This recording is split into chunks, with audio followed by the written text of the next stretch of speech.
Santa Catarina virou um novo campo de batalha da extrema-direita brasileira. A disputa pelo Senado dividiu o clã Bolsonaro, o PL e os aliados do governador Jorginho Melo. De um lado, Carlos Bolsonaro quer fazer carreira própria fora do Rio de Janeiro. Do outro, a deputada Caroline Detoni defende o próprio nome e conta com o apoio de Michele Bolsonaro. No meio desse confronto, o governador de Santa Catarina tenta equilibrar interesses para não perder o controle do PL no estado. A ideia é formar uma chapa com o nome de Bolsonaro e outro do governador. Mas o cenário ficou tão tenso que nem mesmo a ala radical do partido quis apoiar o Carlos Bolsonaro. E o racha adentrou a família do ex-presidente. Isso porque a Michele reforçou o apoio a Caroline. Isolado, Carlos procura espaço com o senador Esperidião Amin. Essa disputa é mais que uma questão eleitoral. Ela define quem manda na direita catarinense e talvez no próprio futuro do bolsonarismo. O que está em jogo não é só uma vaga no Senado, mas a hegemonia de um projeto político. Sexta-feira, 7 de novembro de 2025.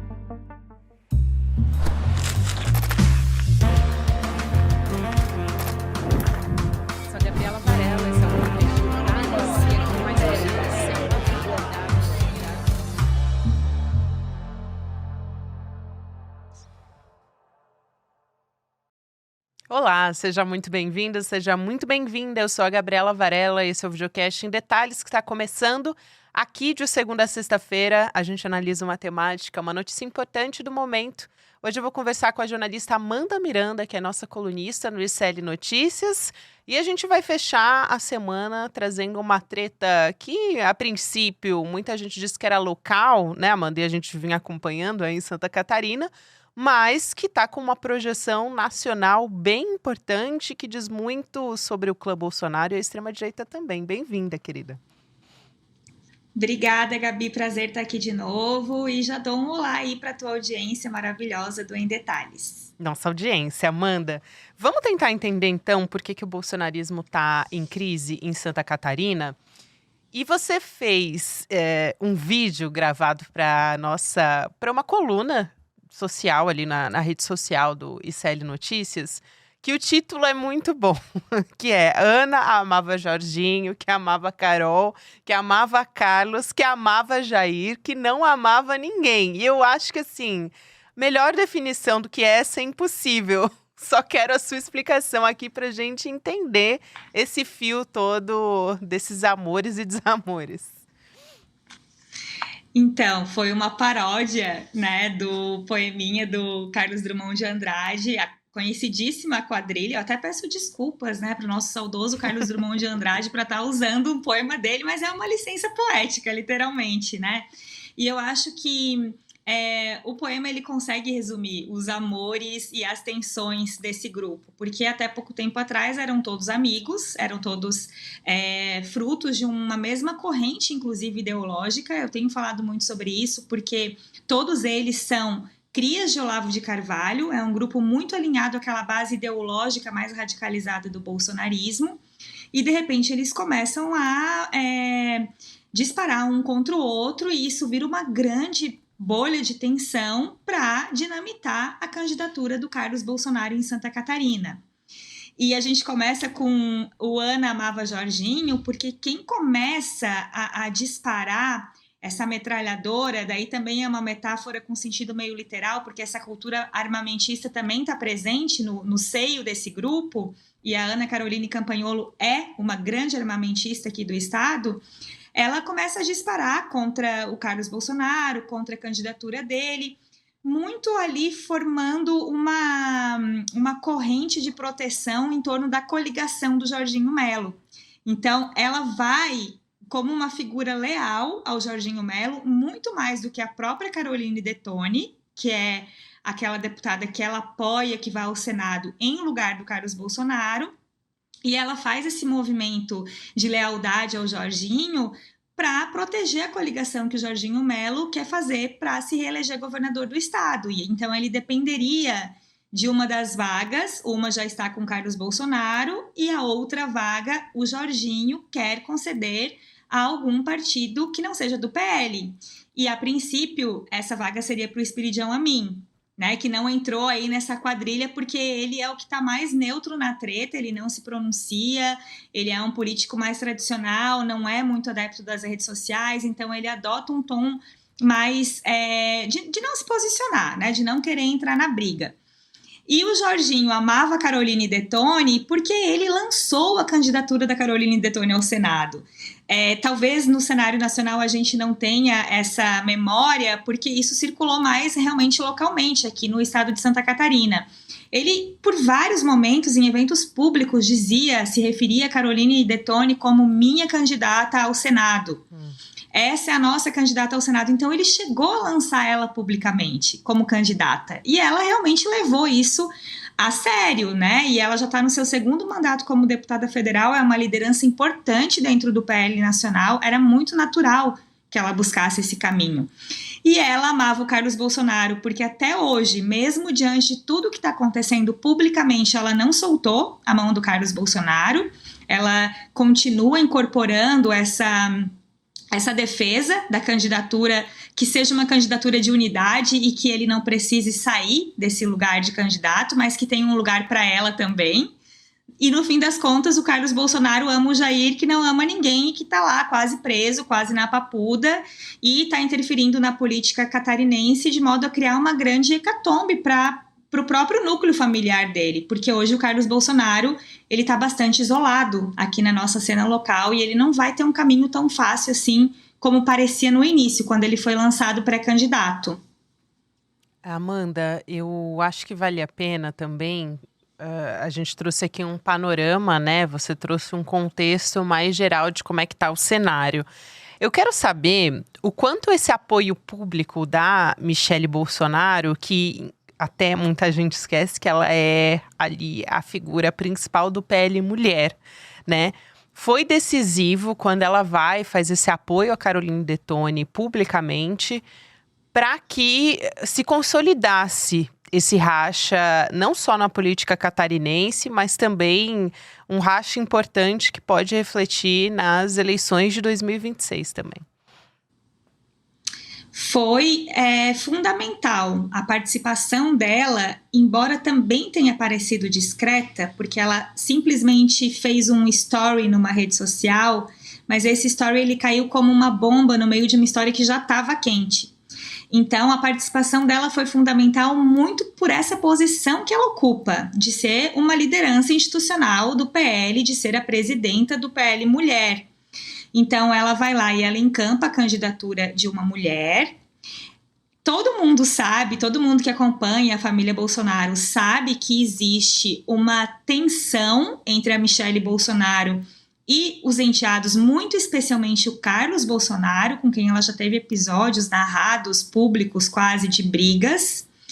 E ela vai, então, em apoio a Carol Detoni no momento em que a candidatura do Carlos Bolsonaro começa a se fragilizar.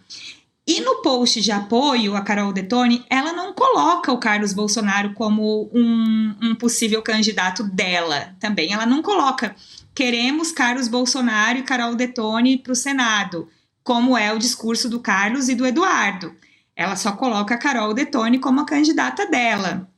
Então, nesse movimento, ela acaba isolando mais ainda o Carlos, por ela ser a presidente do PL Mulher, ela não pode, de maneira nenhuma, como uma liderança institucional, tentar refundar um processo de coligação que está acontecendo no estado de Santa Catarina, que é a coligação do Jorginho Melo com o partido do Espiridão Amin. Então, basicamente, a gente está falando de um cenário em que o eleitor vai poder escolher apenas 2 candidatos. Se ela está escolhendo a Carol Detoni e ela é uma presidente nacional de um partido, que é o PL, o candidato dela vai ser o candidato do PL, que é o Espiridão Amin. Então, se ela vota na Detoni, se ela apoia a Detoni e o Espiridão Amin, é lógico que não tem espaço para ela apoiar o Carlos Bolsonaro. Mas o Carlos Bolsonaro rapidamente pegou aquele post dela como um sinal quase que de gestão de crise ali e usou o post da Michelle como se ela estivesse também endossando a candidatura dele.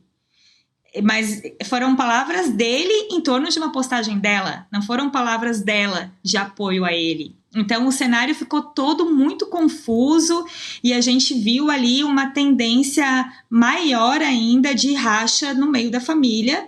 E a gente também tem muitas informações circulando já desde que o nome da Michelle começou a surgir, até em pesquisas de candidatura à presidência da República, que nem Jair, nem os filhos querem que ela tenha um posicionamento político de muito destaque. Eles usam ela até o momento em que é adequado, né? Mas quando ela começa a aparecer demais, também ninguém quer deixar tanto espaço. Então, isso se mostrou muito nesse episódio também, embora ela tenha feito um único story, mas isso caiu como uma bomba já num cenário que estava bastante conflituoso. Até porque é um histórico muito importante de brigas nem sempre públicas entre a Michelle e o Carlos. Em períodos eleitorais, parece que isso ficou mais claro. Até a última entrevista que o próprio Jair Bolsonaro deu publicamente, acho que foi para o Léo Dias TV, que ele disse que, na verdade, era uma briga que eles nos falavam mais, uma briga que tinha acontecido no passado, e que a Michelle Bolsonaro tinha um gênio, né? Ele dizia, ela tem altos e baixos e tal. Então, é uma coisa que não é muito nova também, né, Amanda? É mais uma fratura, vamos dizer, e que agora afeta especificamente até uma candidatura, eventualmente, do Carlos Bolsonaro ao Senado em Santa Catarina, né? Por Santa Catarina. Só para a gente entender um pouco melhor também o papel de cada um desses personagens e como é que tá o cenário para cada um deles. O Carlos Bolsonaro, então, nesse momento, ele só tem o apoio do pai, do Jair, e do irmão. Ele está completamente isolado, não tem nenhum político local disposto a apoiá-lo nesse momento. Então, ele não tem projeção em Santa Catarina. Ele tem chances mesmo, Amanda, pela sua experiência também acompanhando a política e nos bastidores, você conversando aí e trazendo reportagens sobre isso há bastante tempo. Ele tem alguma chance de se eleger ou só, eventualmente, se a Caroline deixasse a disputa, e isso parece que não vai acontecer, né? Ele está com um caminho bem tumultuado nesse momento. É claro que a política é como nuvem, né? Esse ditado tem circulado bastante também, porque as coisas mudam muito rápido. Mas nesse momento a candidatura dele está completamente enfraquecida e eu diria até prestes a ser implodida. Porque eu não imagino que ele vá desistir da candidatura a essa altura do campeonato, até porque existe uma questão legal de encaminhamento da mudança de domicílio eleitoral, e ele já está com um apartamento escolhido, alugado aqui em São José, então não está a ponto dele desistir. Mas ele não vai ter um caminho fácil. E ele até tem o apoio verbal de alguns políticos daqui. Algum apoio mais discreto, por exemplo, tem muita gente perguntando onde está a Júlia Zanatta no meio dessa treta toda. Uhum. A Júlia Zanatta, ela tem feito algumas manifestações de apoio ao Carlos Bolsonaro, mas também não são muito efusivas, como costumam ser as manifestações dela, nas pautas que ela gosta de tratar. E ele tem apoio de alguns parlamentares homens do núcleo ideológico mais forte do bolsonarismo local. Mas são poucos apoios. Tem um deputado daqui estadual que é uma pessoa completamente maluca, que é o Gessé Lopes. Ele tem o apoio desse deputado. Ele tem o apoio do Jorge Saif, que como ele é um senador carioca, então que não tem um vínculo com o eleitor catarinense. O que as deputadas antifeministas têm usado também, e especialmente a Ana Campagnolo, para tentar implodir a candidatura do Carlos é o fato dele não ter se preocupado em construir uma aliança. Ele simplesmente confiou no calibre do pai, no discurso do pai, que não está podendo falar, né? A gente sabe, isso também se revelou um desafio para o bolsonarismo nesse momento, a ausência do líder real. Ele existe como uma imagem, como uma abstração, como algo que está ali, mas que ninguém consegue tocar, nem ver, nem ouvir, mas ele não existe como discurso, ele não está lá falando, votem no meu filho. Então, isso também tem interferido muito na trajetória do Carlos. Eu entrei em alguns jornais locais e eu vi as pessoas comentando catarinense vota em catarinense. Em algumas matérias que tinham sobre o Carlos Bolsonaro querer ser um candidato por Santa Catarina, tinham vários comentários das pessoas. Eu acho que isso casa muito com essa análise que você vai fazer, né? Então, e olha o timing das coisas. Eu acompanho os portais da transparência, né? A base do meu trabalho são dados públicos. Então, eu sei cada real que o governo estadual investe em verba publicitária, em verba de mídia paga. E o jornal que está liderando, o grupo de comunicação que está liderando essa campanha anti-Carlos Bolsonaro é o segundo que mais recebe verba de mídia paga em Santa Catarina. Então, assim, é muito difícil imaginar que esse jornal ia estar fazendo um movimento tão contrário aos caminhos do governador Jorginho Melo, arriscando perder possíveis investimentos públicos. E o time como as coisas aconteceram também é muito curioso, porque a Ana Caroline Campagnolo começa a disparar a metralhadora de hate no Carlos Bolsonaro no final de semana. E na segunda-feira o jornal lança um editorial e começa a lançar outros produtos de reportagem, tentando trazer um efeito negativo para a candidatura do Carlos Bolsonaro.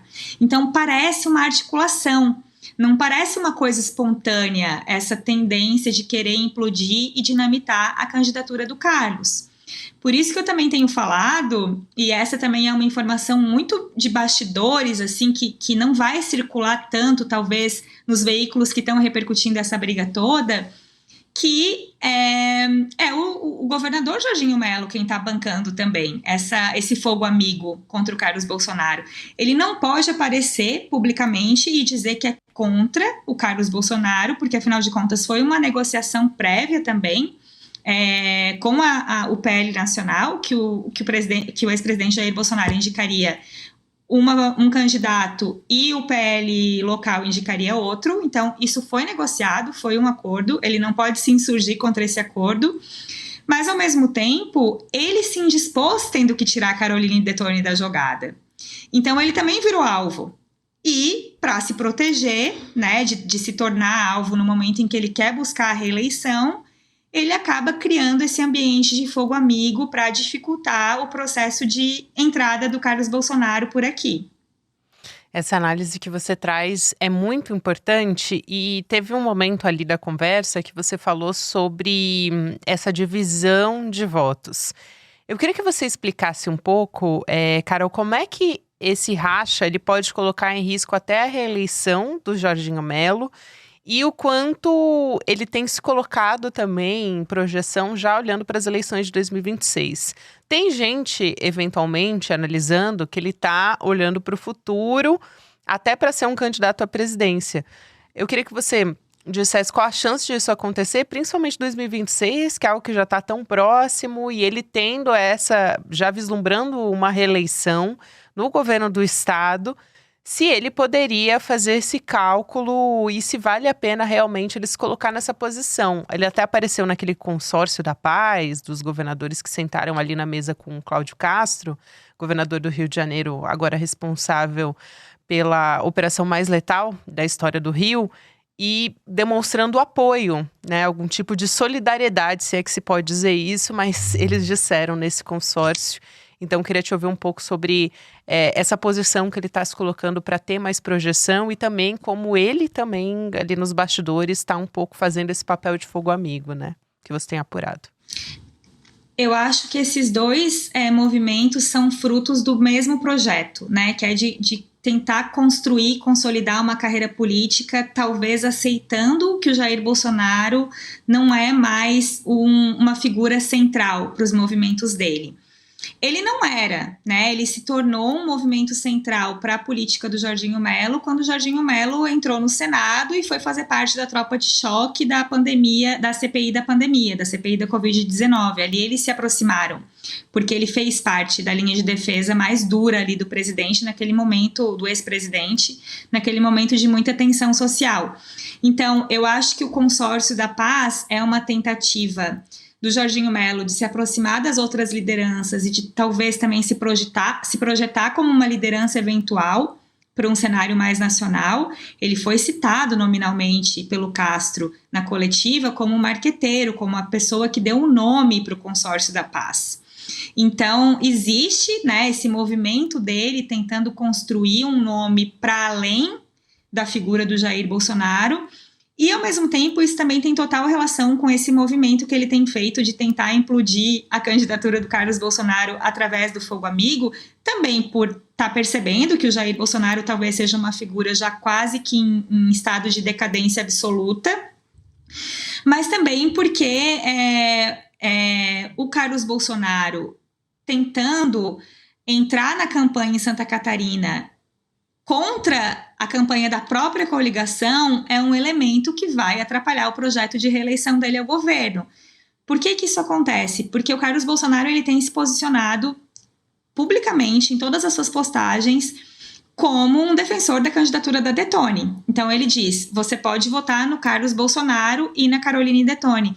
Só que esse não é o projeto do Jorginho Melo. E isso dinamita também a coligação do Jorginho Melo. Porque o Esperidião Amin jamais vai entrar numa chapa em que o companheiro de chapa faça campanha para uma terceira pessoa. Isso não existe. Isso seria completamente... isso escapa da lógica da política. Então, quando o Carlos Bolsonaro começa a fazer uma campanha que vai contra os interesses do PL local, dizendo que ele é o candidato e a Carol Detone é outra, ele coloca em xeque ali a construção da coligação do Jorginho Melo, que também não gosta disso e começa naturalmente a agir. Então, eu acho que esses dois movimentos, tanto esse apego agora...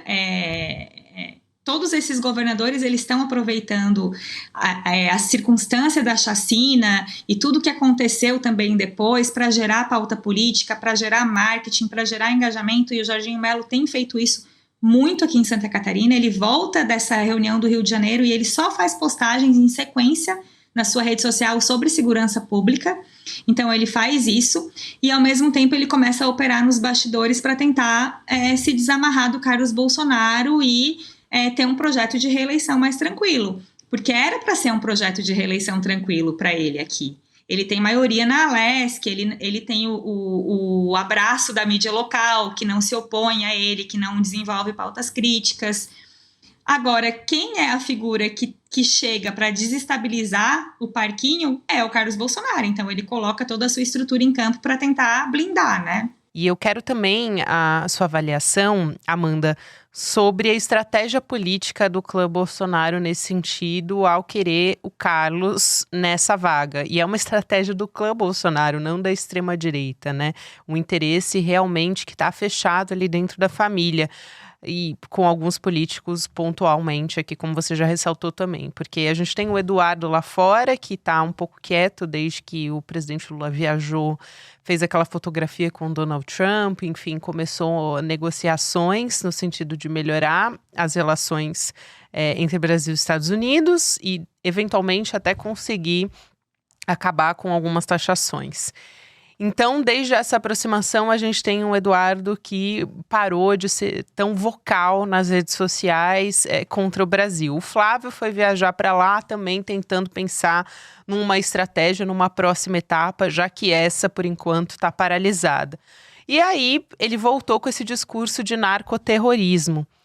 O Senado, quando a gente pensa, então qual que é a estratégia de colocar o Carlos nessa casa? O Senado é a casa que pode pautar impeachment dos ministros do Supremo Tribunal Federal e que pode conseguir emplacar mais pautas pró-extrema-direita, né?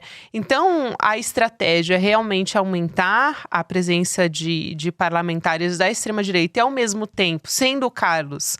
é um parlamentar que pode tentar blindar mais o Jair Bolsonaro, emplacar mais pautas que sejam do interesse da família, Amanda?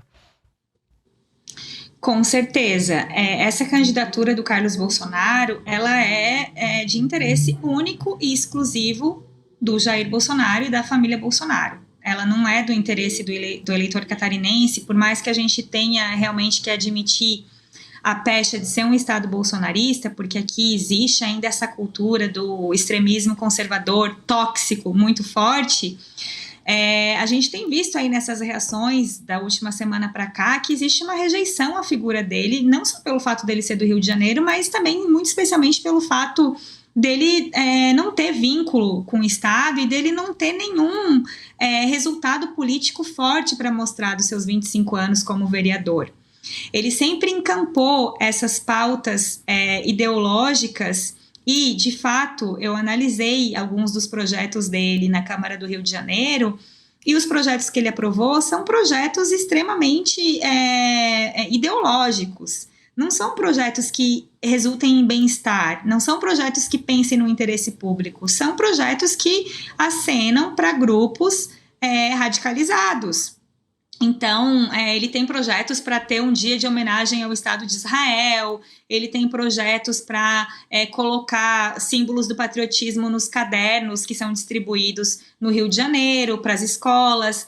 Então, são coisas que não têm um efeito na vida prática dos cidadãos. Ele entra para disputar o Senado justamente para fazer esse movimento de tensionar as relações com o STF, de ficar sugerindo impeachment de ministro, de ficar provocando, e daí vai depender muito também de qual vai ser o governo eleito, né? Porque se ele estiver na bancada de situação, o comportamento vai ser um, se ele estiver na oposição, vai ser outro.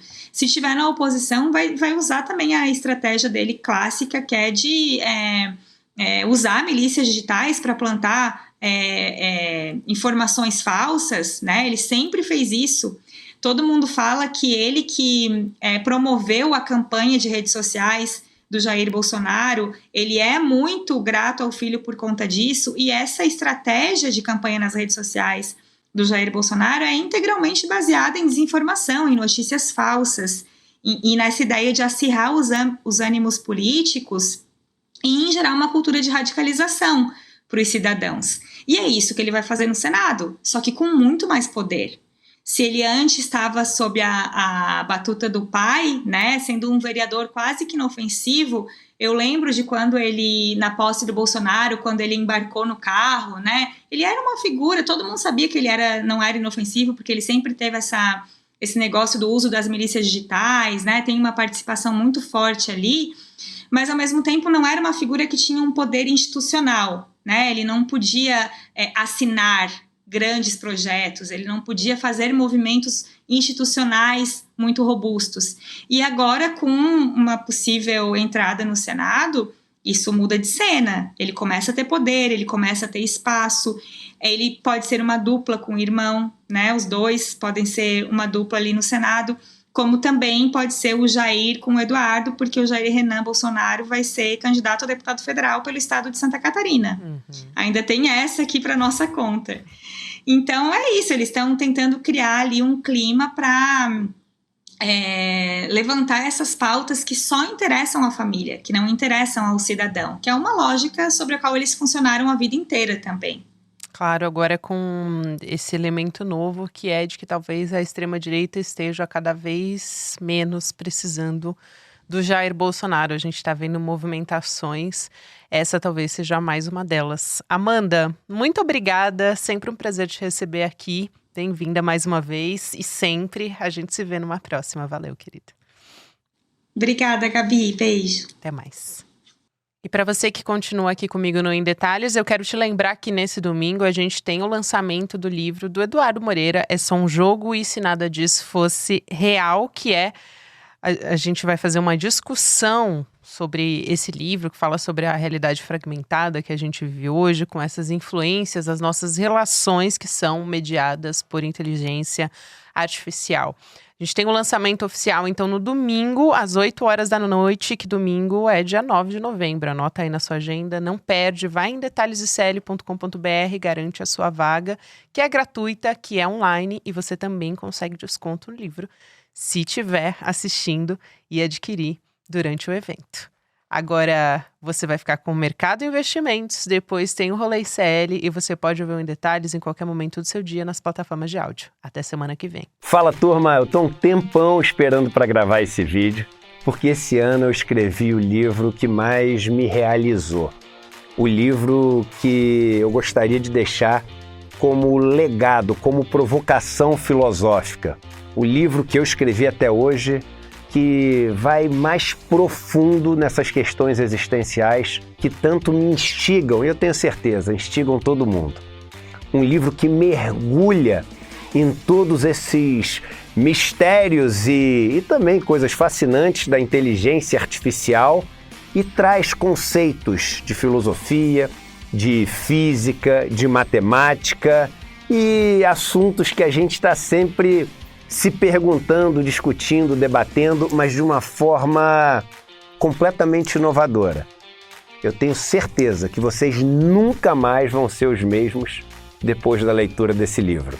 Ele se chama É Só um Jogo e tem um subtítulo: E se nada disso for real? O lançamento desse livro vai ser online no dia 9 de novembro, um domingo às 8 horas da noite. E eu vou bater um papo com vocês sobre tudo o que está acontecendo nesse mundo da inteligência artificial, coisas assustadoras que vocês vão ficar assim impressionados. Eu vou ter acabado de voltar da China de uma viagem para visitar as empresas de maior tecnologia de lá, então vou trazer vários assuntos super frescos assim, as coisas mais recentes que tem.